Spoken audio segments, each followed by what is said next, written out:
How's it going, Andrew? What's going on, Matt? Not much. I'm kind of sad. This is going to be the longest break I take from the podcast after this episode. Got to take a couple weeks off. Well, you're a busy man. You got to explain to our listeners the big news. Yeah, so Olivia and I bought a new house, so I have to get mine ready to sell. Yeah, I just went through that. I get it. Yeah, dude. It's a lot of work. It is. At least you were renting and moving into a house. It's a little missed less the sales stress. part, yeah. Mm-hmm. You know, you have the buying stress and the selling stress and the packing stress and the getting your house ready to sell stress. So, yeah, it's pretty insane. So for our listeners, the next 2 weeks are going to be all Andrew all day. I'm sorry. But yeah, we'll bring on some fun guests for you guys, and they'll hang out with me. And, you know, it's kind of like instead of Matt travels, Matt's busy, and that's going to be the podcast episodes. Yeah, well, you know, life happens and family comes first, and I appreciate you holding down the fort so we can still bring our listeners content every week. Yeah. So that Past Masters dinner on Thursday. That went really well. That was fun. So we had a Past Masters dinner, local spot, a very important event for every lodge to do. Yep. I wrote a speech, and when I was working on the speech, I was thinking, you know, one, I was getting nostalgic about how many awesome Past Masters we have. But then the big thing for me was thinking about how much more we need to do for our widows. Yeah. Well, we should clarify. We called it the Past Masters dinner, but it's actually our Past Masters and Widows dinner.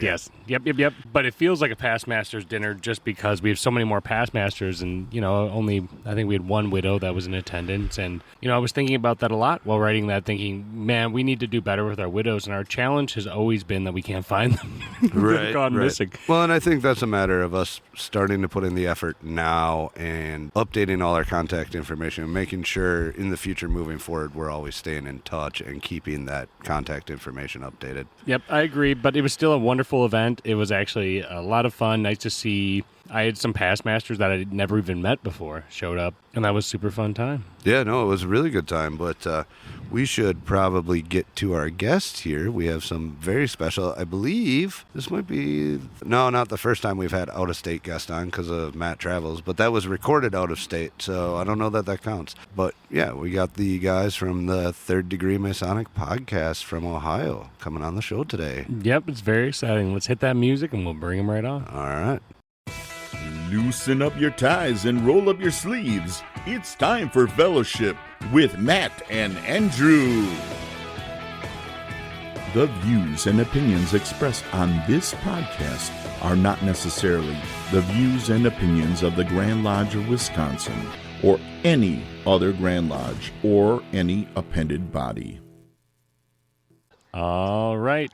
So we are back online here, and we have some very, very special guests coming on to join us today. We have the brethren from the Third Degree podcast all the way out of Ohio joining us this afternoon, and we're very excited to have them on. So welcome to the podcast, guys. Thanks for having us. I'm Brother Samuel. I'm the founder and host of the Third Degree podcast, and I'm Brother Gabriel, the co-host of Third Degree Masonic podcast. Don't mess up your own podcast. Right. Yeah. Fail.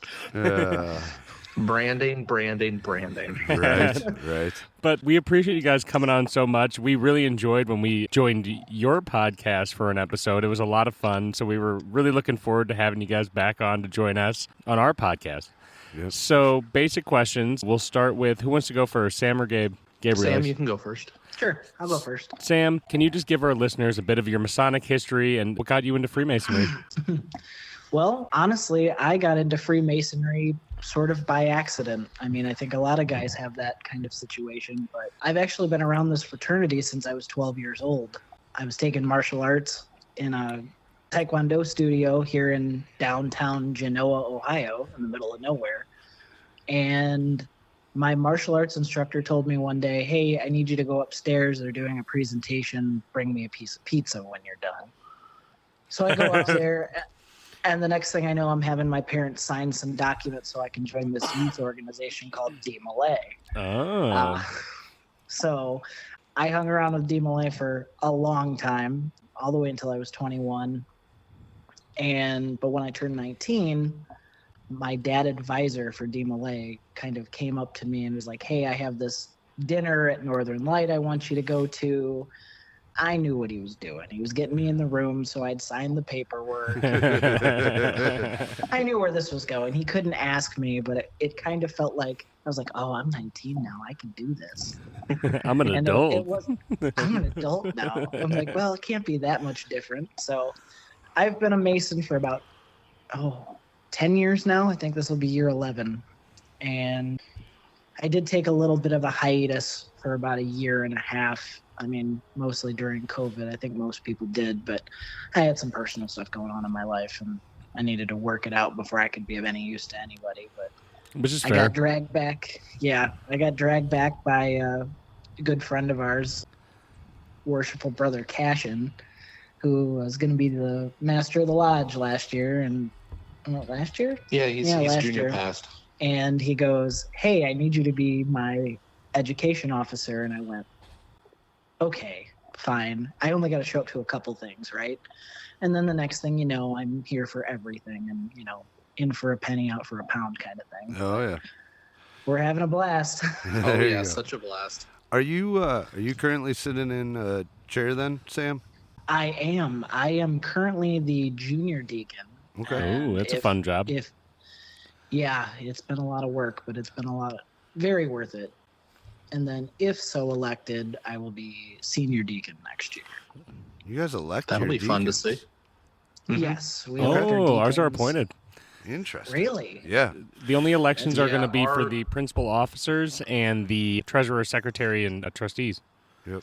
Yeah, we still haven't had our Grand Lodge charter changed yet to where those positions are appointed.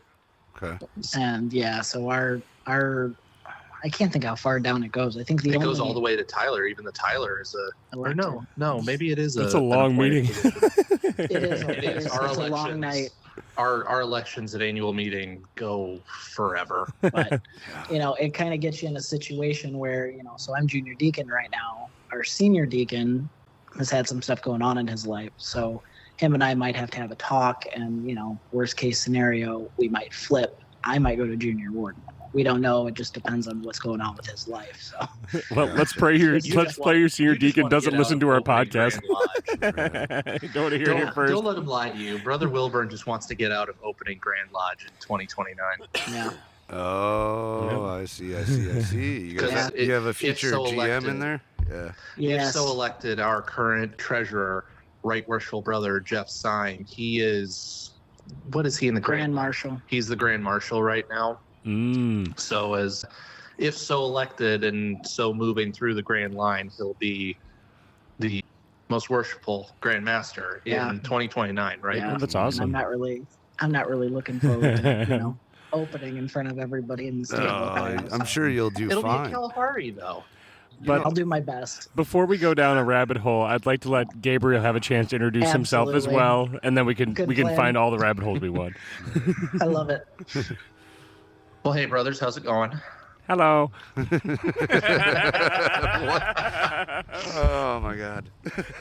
So, my Masonic history tale.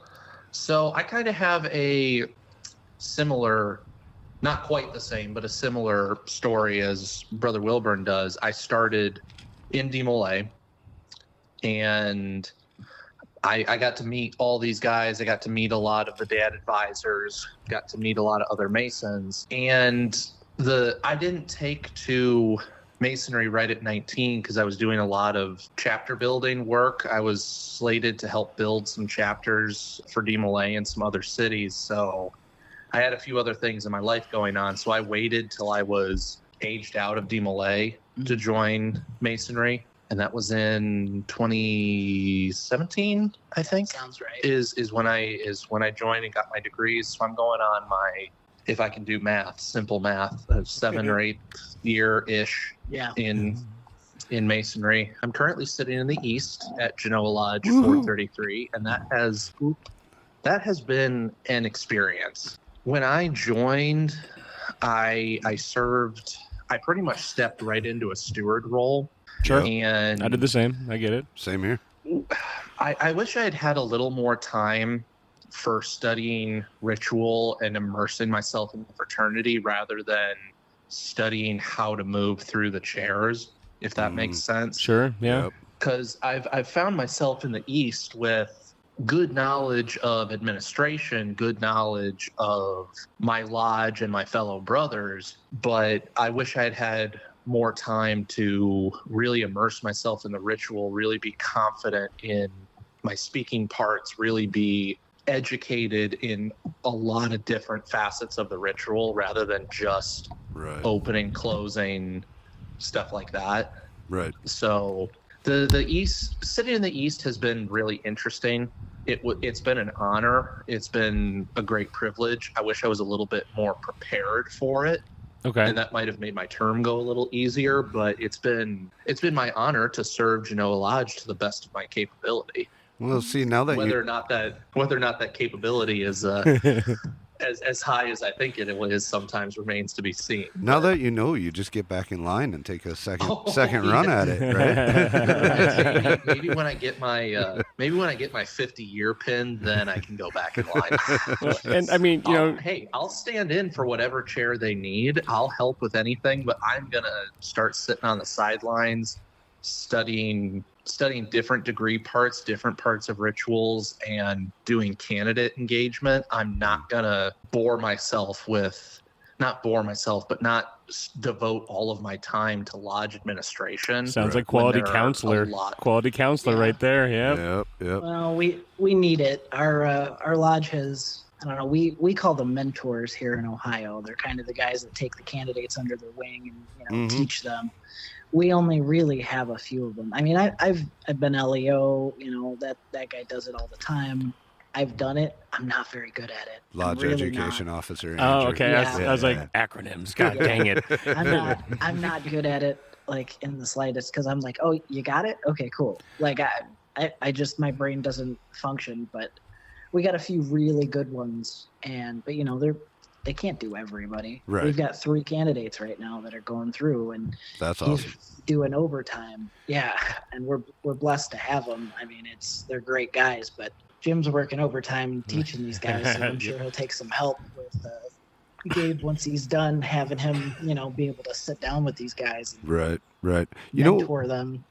Right. You know what I find interesting? The more we've talked to you guys, this is actually really interesting.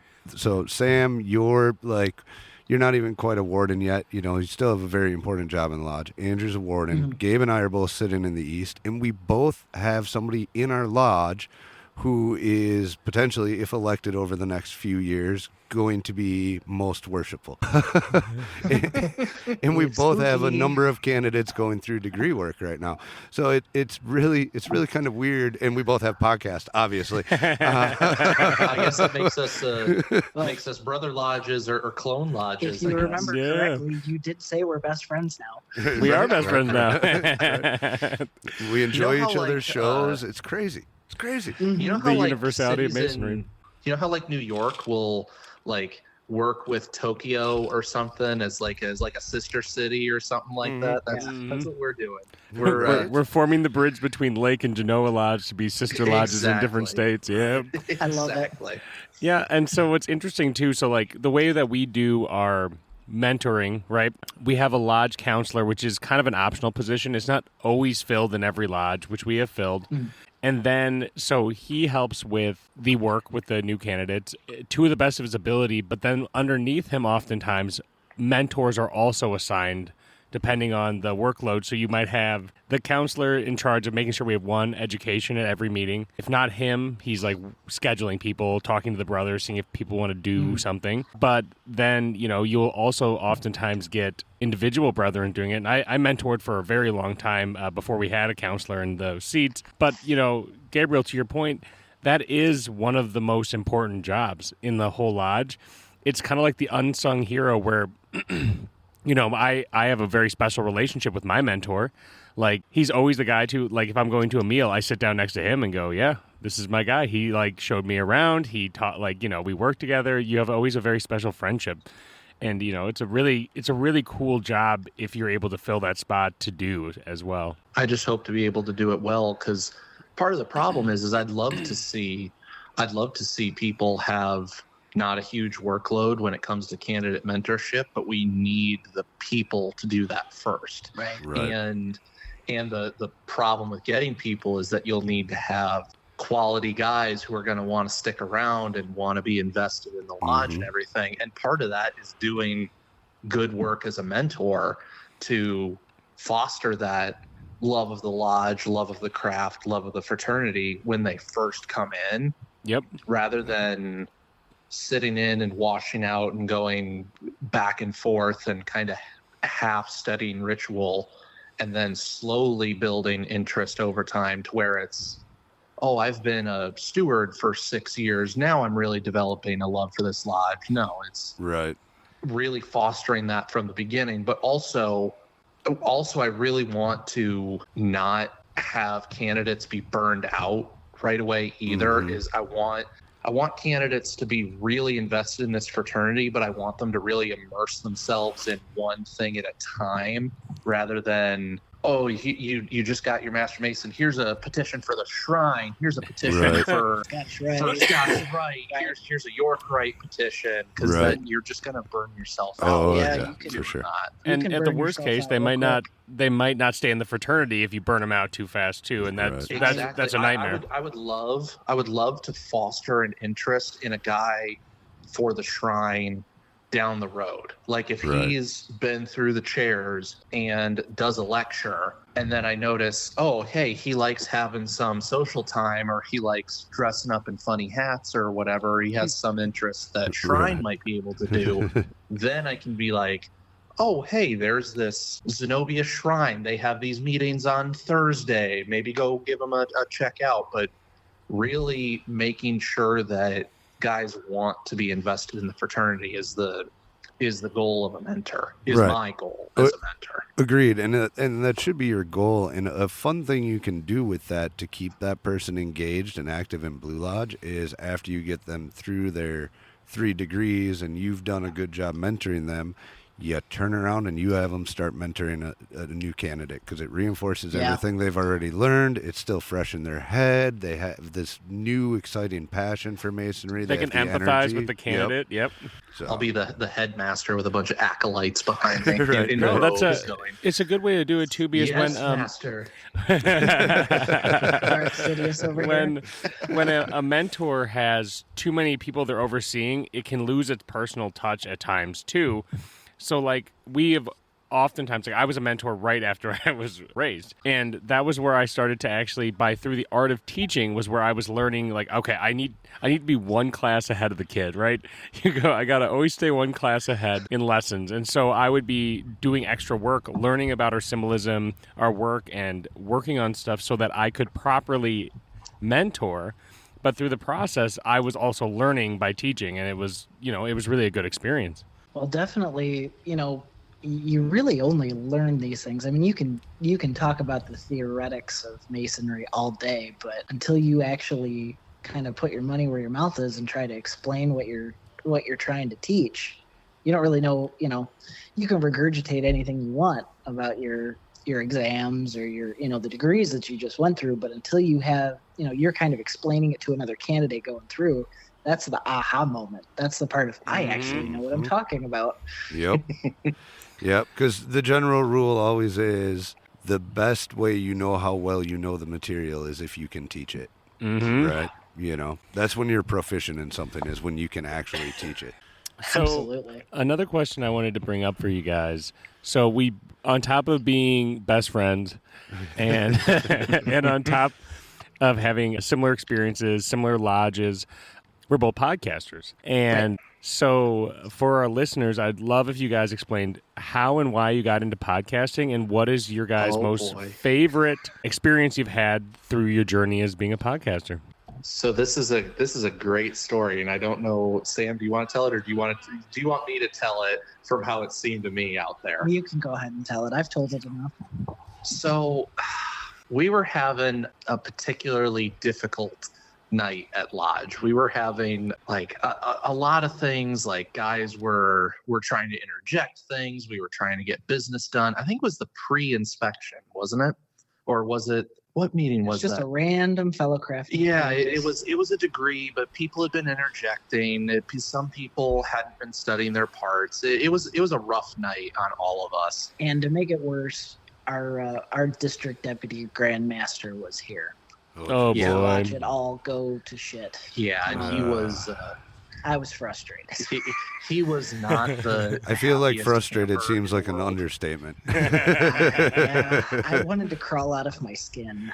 Yeah. So Yeah, it was quite a night, and we have a fire escape that extends off the back of our building, and you can actually get to it from a door right behind the secretary's desk, and you can also access it from the kitchen. And we spent many nights as demolays or as young masons out there. Gotcha. And we were just de-stressing. We were having some sodas, just talking. And Sam was leaned over the railing, just kind of in that mood of like, I'm so dejected, I'm so jaded. He was complaining and talking, and I didn't mean it as like an insult or anything. I didn't mean to be dismissive, but I was like, bro, you've got a lot of complaints. You got a lot of things you want to talk about. Start a podcast and just talk about it. Start a podcast, bro. and I'm sure you can imagine what my response to him was. Hell yeah. Yeah. And then I went. He took it as a joke. He took it almost as an insult at first. Right. And then I went home and I thought about it, and I called him up the next day and I went, okay, so I know you were kidding, but you think maybe? And I gave it a thought for a minute, and I was like, why not? Why not? Why not? Why not? Right. So then we roped our quality engineer Ryan into it, and Yep. Snagged Ryan, dragged him in. his exact words to me the other day where he goes, I never thought you'd get it off the ground. I thought you guys would talk about this for a couple months. And then he said, and then you came in that day and you just started chucking things onto the table. Just, this was the plan. This was our first guest. This was this. This was this. And then you put the logo on the table and he was like, oh, he's serious. The logo makes it real. Yeah. It does. Yep. Once you start working on that logo and you have that logo done, you're like, oh, this is for real. We're really I've making this happen. manifested this. Yep. We're into this. But the real, I mean, we sat down and we anybody can have a podcast about anything, obviously. And I know we talked in our episode with you guys, you guys were trying to get a piece of what it was like where you live. Right. And I guess when we were sitting down to think about it, that really wasn't our goal. Our goal was to try and write down the histories of the Masons in our district. But I guess it's kind of similar, Right. in a roundabout way. My great-grandfather was a Mason, and I know very little about him. And I only found out he was a Mason kind of after the fact. Right. But I can't ask him any questions. So Yeah. that kind of, we sat down and I was like, it'd be really nice if one day your kids or my kids or our grandkids start asking questions about us. What were they like? What was it like for them being Masons? Right. Now we can answer it. Yeah. You can hear it from us. Yeah, Well- it's on a podcast. Right? It's Right. on it. Have a virtual archive of Freemason history. Right. Well, And, fun topics. yeah. And I don't think the concepts are all that different, honestly. Like a No. slice of No, they're masonry not. from where you are and the stories of the people around you, right? So getting those stories is also another way of doing like that slice of what masonry is like in your area. Yeah, and that was kind of my thought process after we got done with you guys. I was like, once again, we're doing pretty much the same thing for the Right. same reasons. Yep. It was love just it. the initial motivation was just framed in a different kind of philosophical sense, but kind of serving the same function. And I think Exactly. these types of podcasts are really enjoyable as both of our podcasts, the way we complement the Masonic education podcast, where Masonic education podcast focusing more on legitimately like the papers, the material, the actual ritual, the lore, et cetera, et cetera. Those are awesome because they teach you about the past and about kind of our history and our philosophy that we bring into the modern world. But podcasts like ours are saying, but what does it feel like? Like, what is Yeah. a person's experience in the here and now? Like, how does this philosophy leave the pages of the book and interact with the human experience? And I think that puts us in a really interesting spot as a resource for our listeners and for our jurisdictions to kind of highlight, like, this is not something that lives in the past. It's a living craft that we work within. Absolutely. I like that. That's the flip side of the coin. Is you have the past history on the one side, and then the current real history. Because as you said, this is not a fraternity that exclusively lives in the pages of history. I mean, look at the podcast now. We're here. We're in the modern era. We're here right now too. Right. And we will be in the future too. Yeah, and it's one of these things that who knows what people will look at 40, 50 years from now, looking back on, what us, Masons are doing right now in our own unique ways. Like, for a long time, people were excited that they could get books probably, because I guarantee for a period of time, Masons weren't really always writing down or sharing their experience. And then this is just another modern format of the way that people in our time, create and share their experiences. And like you're saying, it kind of does become an archive to a certain extent, but in its own time and in its own way. Yeah. Well, Exactly. and in Ohio, at the very least, it wasn't until very recently, I believe it was in the 90s or the 2000s, I'll have to ask Charlie about it, that we weren't allowed to ask anybody or really even talk about the fraternity to people outside of it. I mean, people could ask you questions like they normally do, but you couldn't walk up to a guy and say, I think you'd make a good Mason. Right. Yeah, I think it was the late 90s, early 2000s when that changed, because Ohio was always still really traditional in its outlook of Masonry. Like, Masonry is exclusively hush hush. You don't talk about it in your social life. You don't talk about it with your coworkers. And just from what we've heard. Yeah. I mean, we weren't there, but Right. it's definitely an interesting thing to see now, where we can do stuff like what we're doing right now with having a podcast and getting out there into the public and kind of showing the world, listen, we're Masons. I mean, it's not, you might have some preconceived ideas of what we are, what we do, and I can't tell you everything. I can't tell you the secret recipe, just like Coca-Cola is not going to tell you their secret You don't recipe. give out the green bean recipe? Nope. We'll never give you guys the cheese curd recipe. Spaghetti dinner recipe. Cheese curd recipe. I'll tell you what, you can do the cheese curd recipe, and That's have to only come on the together back one- of the Declaration of Independence, so you Right. can't find that if you want the cheese curd. Exactly. Famous cheese curd recipe. No, But, and I mean, I'm sorry. No, it's just amazing to me, because now you can kind of get a piece of what it's like what you guys are doing. This is what it's like to be a Mason. This is why we do it, why we love it, and we're proud of it. We're not hiding anything, but if you want to know things, you gotta be one of us. Well, and similar to Ohio, Wisconsin, when I'm talking to older past masters around the same era, was very, hush hush. They would not make they would not talk about it very often. Even I heard stories from family members saying that even like a son of a Mason didn't really know much what was going on. And in Wisconsin, we still, at least, in my area, from my experience, we don't go up to people and say, hey, you'd make a good Mason. The biggest shift was saying we make sure that we're accessible, visible, and that people can listen to a podcast and understand more, so that they're more prepared to ask the first question. Right. And say, Right. hey, you don't have to hide it. We can be proud. We can talk about it. We can share our good experiences. To be one ask one only works if you're actually if people know you're there. Yep. Right. And so I like that middle ground where, I've had buddies who are non-Masons being like, well, you guys are saying, you don't ask people, but you guys are now advertising. And I go, well, there's a big difference. Advertising and recruiting are both similar in a lot of ways, but there's a huge difference between one and the other. Advertising is making sure that you are visible so people can know how to ask if they need to. And then recruiting would be more like, going up to people and being like, I think you should do this. I think you should come join us, and stuff like that. And I like finding that middle ground to say there's an important part of saying that someone chose to do this, because we've all seen when a Mason's son might come in and he maybe wasn't all that interested, but his dad kind of, encouraged him strongly. And then they might not be a good member because they're like, dude, this is my dad wanted me to do it. Right. And you're like, great. And so it helps us try to endeavor to get more quality members by saying, no, you went out of your way to do this to yourself. Right. Literally to do it to yourself. It's And funny that you Oh, say go that. ahead. Sorry. I no, don't go mean to ahead. interrupt It's all you.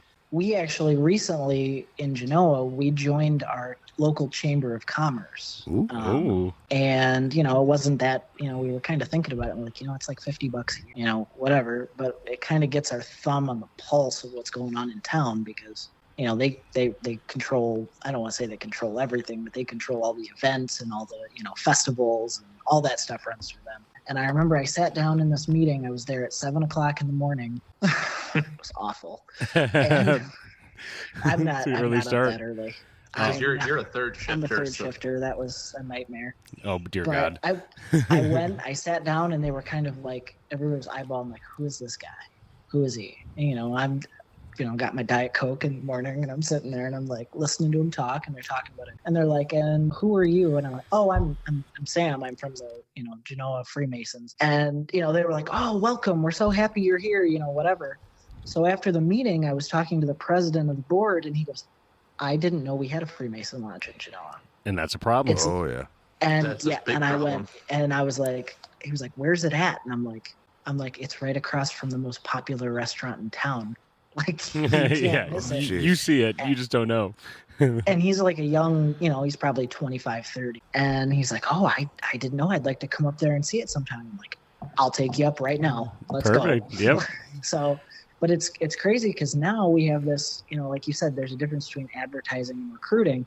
Now I've got a direct link into public events where we can help, where we can do our thing. We're going to go do a trunk or treat at the retirement home next month. And, they were asking for help from that. And, there's a whole bunch of stuff like that where you're just kind of like, hey, we can be there. We can, we can show up and help our local community. And hopefully at the end of the day, maybe somebody will see us and go, I want to be a part of that. Well, and it's a good way to get invested within the community too. Right. Mm-hmm, absolutely.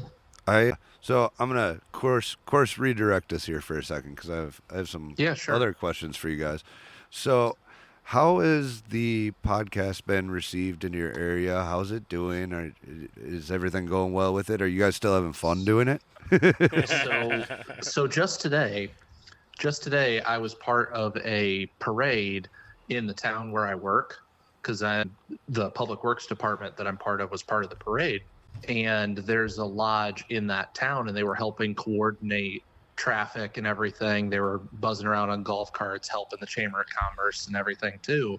And one of the guys stopped and said, hey, the podcast is going well and everything. Cause I know these brothers, they go to the same events as we do and everything. I've known them for years.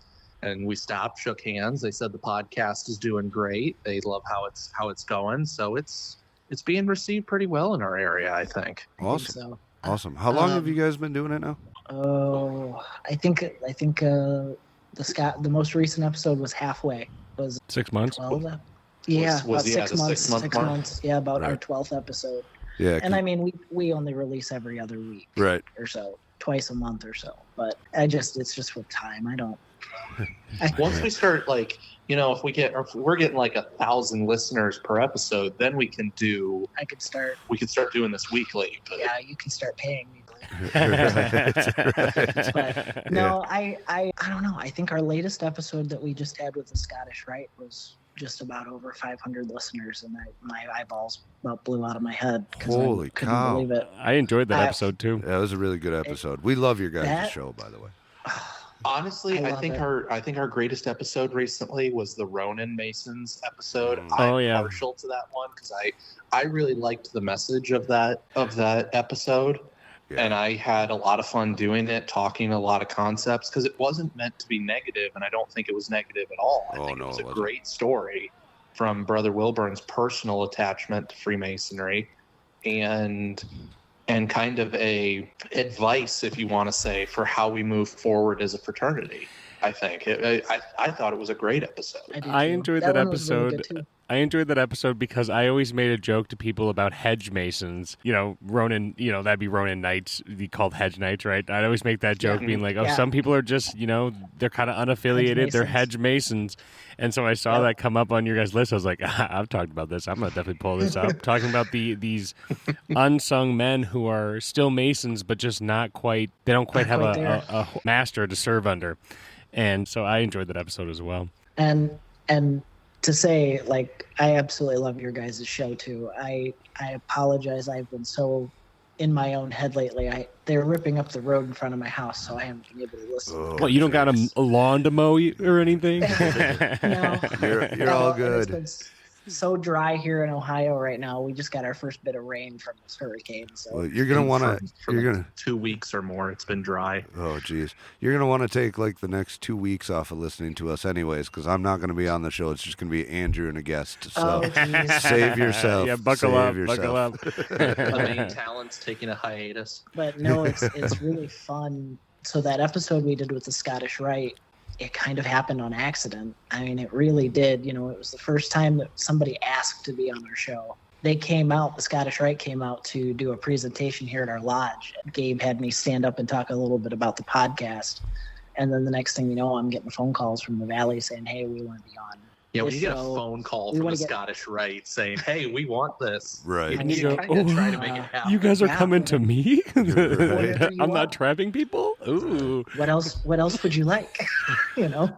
So, but that was really cool. And we couldn't have asked for two better guys to come and represent Right. both valleys. I mean, they hit it out of the park. No, that was a great episode. That really was. So we've heard about some of the big upsides that you guys have had, especially recently with the podcast. Have you guys encountered any like weird sticking points or troubles or trials? Challenges. There we go. Thank you, Andrew. I couldn't get to actually- that word. Yeah, we have had one. So in my tenacity to try to make sure everybody knew about our show, we used Grand Lodge or Grandview. It's like an online website that has, Yep. Mhm. there's Maury was one of them too. back Yeah, then. Yep, it's we use got Maury, but everything. we It's get got it, yep. all the lodge contact Yeah, it's the same information. thing. It's got Yep. Grand Lodge schedule. It's got everything on it. So I had a letter that I had sent when we first started the podcast. I sent it to every single lodge in our district. Ooh. And it was pretty nice. I sent it by a snail mail, so And it was well received. So it received, made it everybody. an official communication. I like it. I like They it. have Yeah. to read it then.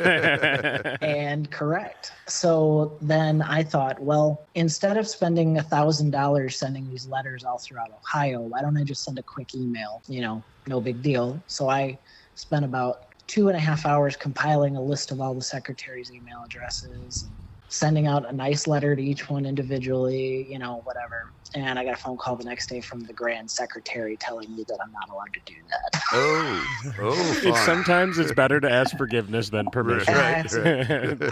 I was like, I'm really sorry. He goes, well, if you think about it, what if you were selling, life insurance and Right. doing that? And I was like, I get that. It but opens also the door to I'm- other people if they go, oh, we Correct. can do this. No, I get Right. that. But at the same time, and that's why I I'm sorry, apologized. worshipful I said, brother. I'm sorry. most worshipful brother, I'm I'm sorry. so sorry. Yeah, Right. I mean, and I didn't realize I was making a no-no. I've never been a district officer. I've never, Right. I don't even look at that kind of stuff half the time. I'm So- like, if I'm getting So this I mean, no spawned one ever another told us question. that we couldn't email Right. Yeah. the lodges, but now we know. Now Don't we do know. a mass email to every single secretary. So, right. So I do have a question now. You said it took 2.5 hours to compile the list. sure. How many lodges are in Ohio and how many Masons are in Ohio? Ohio's such a big jurisdiction. Right. I've seen this numbers. It is. So we have 26 districts, I believe. Holy cow. We have 12. Yes. And now some of those are big. Some of those are big. Like ours up here in Northwest Ohio is big. Mhm. I think there's what, The 40? 10th district is right to our south. Yeah. I think they're about mid-size of our district. The district that covers Cleveland, like square footage wise, is not very big, but it's A lot of people. a Balls lot in a of small lodges in Right. that one area because for some reason Cleveland has like every block has a lodge on it for It's some kind of what reason. Milwaukee feels like Yeah, sometimes, honestly. we have like 15. Well, if you include District 11, kind of getting into the suburbs, there's like 30 lodges in the greater metro Milwaukee area. So, yeah. Yeah. Wow. Yeah. And that's kind of what for like the Columbus area, Cleveland area, they're their own district just in Columbus and Cleveland just for that reason. There's 30 lodges in, Right. 10 blocks. Yeah. But I mean, if you go down there, they are all booming. I mean, it's Well, that was also because like back in the day, every neighborhood just Had its stuck own- to themselves and Yeah. did their Right. own neighborhood stuff. Yeah, you weren't driving 30 minutes, 40 minutes to go somewhere else. You were going to the No. lodge you could walk to, right? You know. What do Pretty you much. What do you guys think the broad estimate is for the total number of Masons within Ohio? The last figure I saw puts it, I think, anywhere between 60 and 70,000 right now. Holy Probably, cow. probably, What probably are- in like 68. What are we at, Matt? 8,000? Really? Yeah, there's 8,000 Masons in Wisconsin, roughly. So, That's it. yeah. I'm pretty Welcome to sure. the jungle. I'm pretty sure if we did like per capita thing, that number might be similar though, because I'm pretty sure Ohio has a much larger population overall than Wisconsin does. That's true. And are you guys spaced out more? So it Like, depends. Other than being in Milwaukee. So when you look at the two districts that you'd see lots of lodges in the same space, it's in Milwaukee and Madison, Yep. and then their suburbs will have a larger number. And then as you go north, south, east, or west, you'll start to see the single lodge, single city type of situation. Right. We pretty much have like two major metropolitan centers, and that would be Milwaukee and Madison.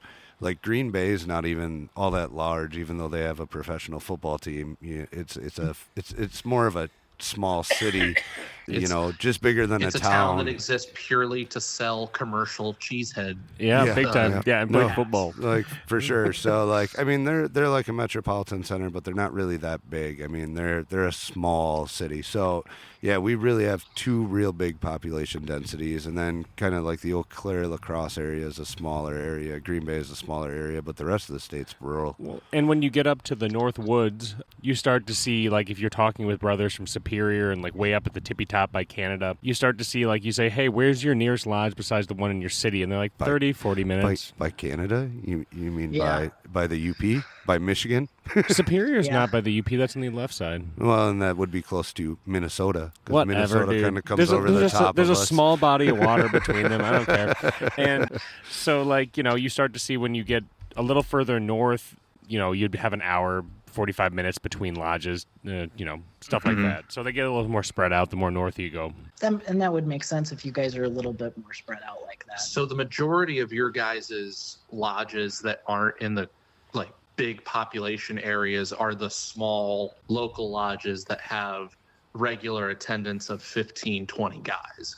If that, yeah. Yep. Yeah. Yeah. And, yeah, so we you'll have similar. Like, so, Matt was at a education Conference of Principal Officers last week, and there was, it was my understanding there was a talk about, how to small lodge feel like big lodge. It's kind of like the vibe. And, a lot of these smaller lodges are seeing a lot of a push to, think bigger and get, like, kind of like you're talking about, get more involved in their communities and stuff like that. And that was really the heart and soul of Wisconsin Freemasonry for a long time. Was every small town still had a single lodge, and that lodge was involved in their communities. And so Right. there is a bigger push for that these days too. Yep. So I'm gonna redirect again, and you guys can decide who wants to answer this first. But I am curious because we didn't ask it. After you became a Master Mason, what made you stay? What kept you interested in the fraternity, and what made you want to stick around? Go ahead, Sam. Honestly, I say my brothers, but I mean that in all seriousness. At least for us, I'm sure it is for you guys as well. But like Gabe's my brother. Like it's not just an honorific term. I know some people say, oh, you got to call them brother so and so. Mm-hmm. I have some brothers that I think I treat more like my brothers and less like a fraternity. Gabe is one of those brothers. It's your a lot of homie. these guys, that's my homie. I grew up an only child, so I didn't have siblings growing up, and I got to pick mine, and I think I picked pretty good. I mean, all these guys that we have on our show, a lot of them anyway, Brother Staler and Brother Taylor and all these guys, these are my family. They're the guys, we were just at Ryan's wedding last weekend, and we were partying till the sun went down, and it's the same guys that were sitting out on the balcony afterwards smoking cigars. And, all of our girlfriends and wives are all friends. Right. When we talk about, okay, yeah, we got to do this dinner tonight, it's more like I'm putting on a supper for, my family. It's what it kind of feels like I'm doing. Yep. I have all the stress of family dinner. Yep. No, And all the comments. I could do without all of the politicking, and I could do without a lot of the I guess the decorum, the ritual and all that. I know that's what makes us, but I think if we had that, but I didn't have the brotherhood, I don't think I'd be a part of it. But because I have the brotherhood, I go, yeah, this is part of it. We got to do some work, but then once the work is done, this is what makes us who we are. So And I a don't lot know of if that those makes things, sense. it makes No, sense. that was a great It makes a answer. lot of sense. And a lot of those things, like the decorum and stuff, isn't to be the forward. It's to support the brotherhood, Yeah. which is really, that's the meat and potatoes, as I like to say. That's part. Right. What do you got, Gabe? So, ditto. So I would have to say that my answer is probably going to sound a little similar in the end, but if I'm going to be completely honest, when I joined the fraternity, when I moved on from DMLA to Freemasonry, I was still very much in, like, kind of stuck in DMLA because that had been my big thing. I had just gotten my Chevalier degree, with the highest degree you can get in DMLA as an active DMLA.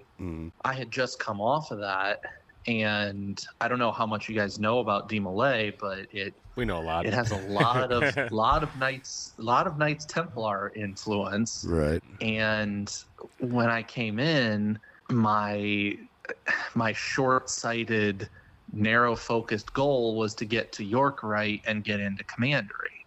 That was my goal. I was like, oh, this is big kids. Big nights. I'm a big Mason now, kind of thing. Big swords. Yeah, exactly. And I wasn't mature enough at the time, I think, to really see what this fraternity had to offer.